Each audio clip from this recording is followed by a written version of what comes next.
இதற்காக திட்டமிட்டு சதி செய்கின்ற செயல் அம்பலமாகிவிட்டது. அதற்காகத்தான் 41 உயிர்கள் இன்றைக்கு விலைமதிக்க முடியாத உயிரை இழந்திருக்கின்றோம்.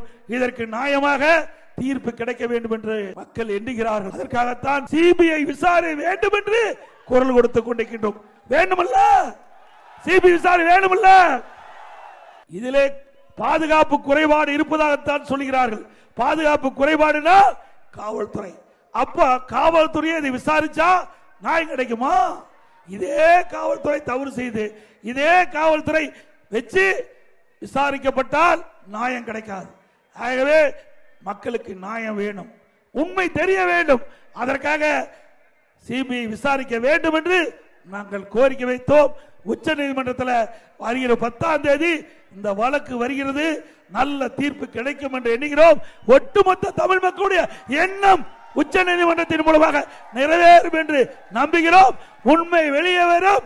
இந்த சதி திட்டத்திற்கு யார் பொறுப்பாளர்களோ அவர்கள் நிச்சயமாக இந்த சம்பவத்துக்கு பொறுப்பாளராக ஆவார் என்பதை மட்டும் நேரத்தில் தெரிவித்து